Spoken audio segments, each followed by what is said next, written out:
Our rule this week is all about growing a team without titles or identities. So you can imagine having a project team without any formal title, allowing each person, let's say, to take on multiple roles and levels of responsibility within the project, and creating this open project environment where the tasks are tackled by the team and not by, let's say, a discipline or even an individual. I guess we could all keep dreaming on. Let's maybe like we won't wear masks one day. But it would be fabulous if we had such a dynamic business place. And ultimately, the success of any company is for its human resources strategy to create a preferred employee and thereby hopefully retain the needed diversity of skills that are required and have the right number of top level executives in place. A big challenge I think most companies are facing today is that they need to retain their skilled work staff. Most of us are drawn to career paths through what we call entitlement or even maybe identities. So the question is, how do we maximize this entitlement attitude and stop staff from leaving a project midway or joining, let's say, the opposition?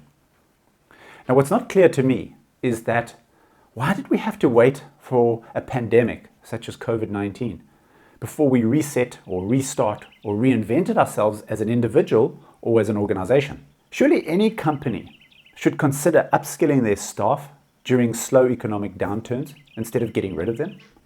And what amazes me is that I look at most contractors and sometimes quantity surveying firms that have simply struggled just to get through this pandemic and are now sitting probably in what we call the hangover phase, waiting for this all probably just to go away and then to carry on with business as usual. So as a leader of a division or a manager on a project, you need to take into consideration there are things that your staff do enjoy during working times. And you need to sometimes bring that to the workplace. It's easy for any top level executive to hand down decisions to the human resource department to say, try introducing attractive staff benefits. Remember, we can't all just suddenly go on a team building event right now. And we certainly can't go on vacations because we can't get there. So why not now as a chance to consider online learning for your entire team as well as all your staff within your organization, and create things such as leaderboard programs, such as what we do on Exceptional BIM, where you use gaming techniques to incentivize your staff. There's no better way right now than to start educating your team with online skills development career and offering targeted groups, especially those traditional managers, and how they work with these rookies within your organization. We all have different expectations, remember. And using the technology of today, it is up to the company first to create that incentive. But don't forget, every team member within an organization comes with baggage, and especially those traditional ways of working. And there'll always have to be some sort of compromising or even wheeling and dealing and line drawing that has to happen within an organization. And in many cases, we might even see that the company is the problem and that they are not changing with times. And this now becomes an adverse effect. It's easy to assume that bureaucracy and politics are only happening in large enterprise organizations. But believe me, from my experience, I've seen this in smaller organizations and smaller teams, especially within startups during this economic downturn. And they sometimes are worse off. And these problems within small teams tend to rear their ugly heads when directors have a different vision to the rest of the team. One might consider all the psychological aspects about how companies can reinvent themselves.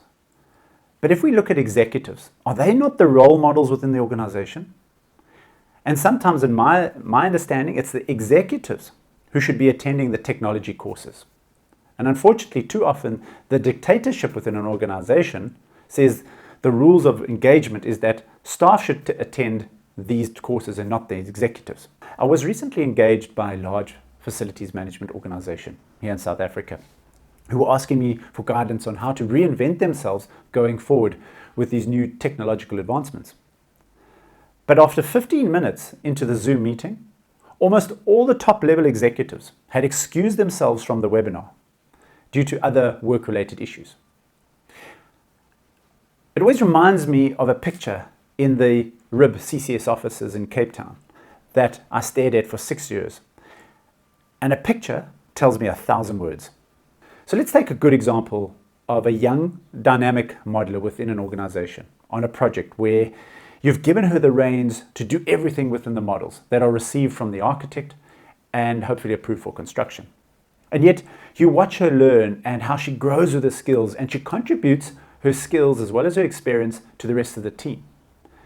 However, there's always one person within that team, let's say this time it's the quantity surveyor, who's complaining that he does not trust the quantities within the model that is being provided by the modeler.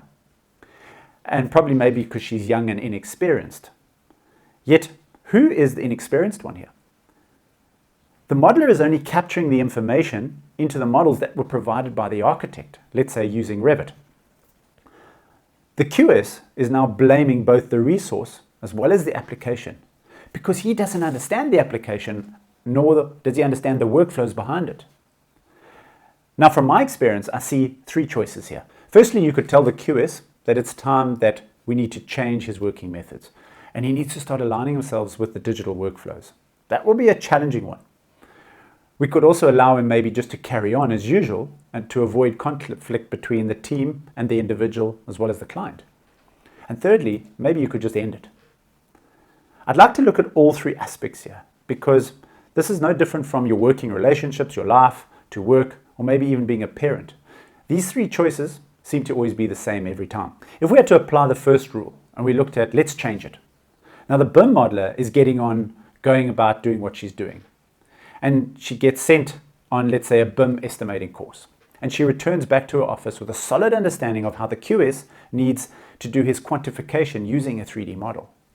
But let's say you've also decided to send the estimator on a Revit course so they can understand how the information as well as the data is captured within the information model. Hopefully that's the problem sorted. And well done if that was your rule of choice. Problem is, those resources that you have, because they are on projects, they'll go back into what we call autopilot mode. And when that honeymoon phase is over, they'll tend to go back into their old ways of working. If you go with rule 2 and you put up with it, and this might be your choice, but it's also been the choice for the past century for the entire construction industry, where things have not changed within the last century. And this makes your entire project either unsafe as well as unsure. And this ill-fitted decision is because you had, let's say, a traditional manager working with traditional methods, but working with a millennial who was tasked to supply sufficient information within a digital environment, but is forced to go back to working in the old ways of working. And your long-standing QS now has no faith in the new software. And what will generally tend to happen here is your modeler will either seek greener pastures, and you will, as an organization, stop advancing forward as a new age company. If you went for the rule 3, end it. There's a saying goes, always be ready to prune dead wood. In this kind of case, you're probably the worst leader, and not only are you selfish, but you've killed someone's long-standing career as a QS because you failed to help him advance with the new ways of thinking. And unfortunately, in a world where everything is becoming connected, where everything is equally excellent, and where performance is reaching perfection, you might consider these options as a company. And as we're seeing many of them are doing right now, is out with the old and probably in with the new. Part of your job as a BIM leader, or even just as a leader, is to manage the transformation of a digital built environment. And as a manager, there are certain responsibilities required from you. And that is, firstly, you need to develop a highly competent professional workforce with a string of titled individuals who can adopt a more productive way of working with these game-changing technologies. And finally, you need to also remember how to promote and educate the team as well as the individuals with their niche expertise. That is an exceptional BIM leader.